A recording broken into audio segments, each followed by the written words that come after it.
Now the song Stone. Stone, yeah. Yeah, so Amber's playing that for me. Pretty deep song. Yeah, very. Has your father heard it?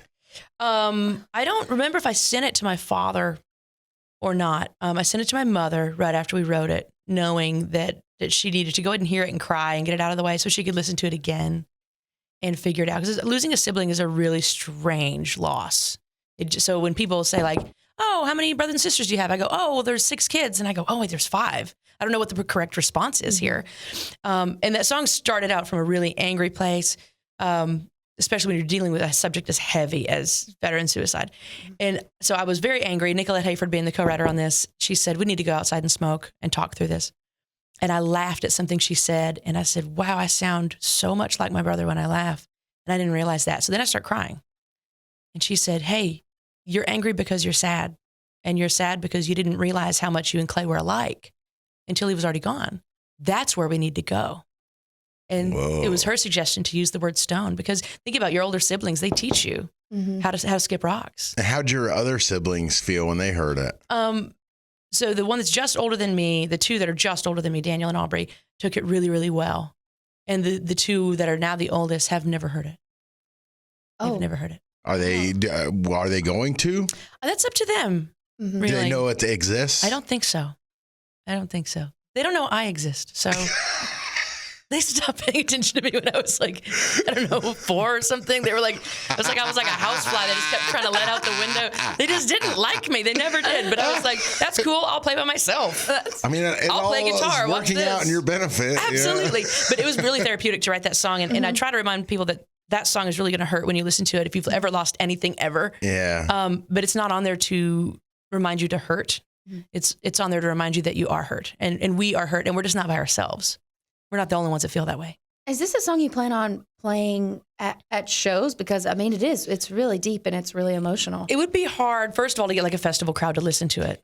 But I think it would just be an audible on stage. If we were in a room where it seemed like that was the right thing to do, or you knew that somebody in that room needed that song, then it would be okay to do it. Otherwise, I don't think you should do it live very often, because it might lose its pain. If you perform it 197 times in 1 year, it might not hurt anymore when you say, I sway like you when I get nervous, and remember how he swayed. And that should hurt. It should hurt every time. It should start to tear you up like that every time.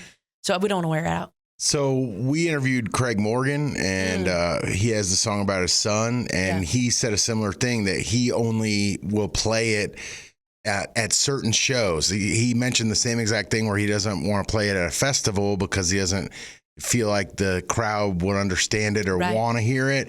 They're there to drink beer. And he only decides at the end of every show, should I play this? And has it in him. Yeah, is that kind of how you're going to take this when you hit the road? Yeah, I think you should feel similar to the way those altar calls felt when you were a kid in church.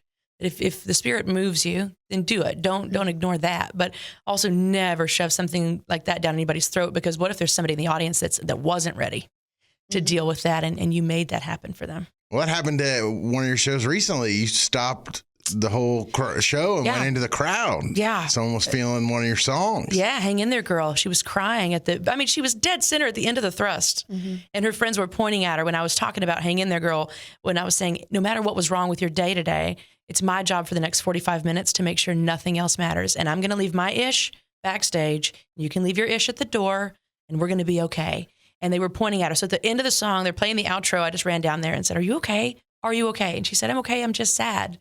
And I said, well, I'll be sad with you. You're not going to be sad by yourself. And her friend said, we've got her. She's fine. She's going to be okay. I mean, how bad can your night be? You're about to see Luke Combs. Right.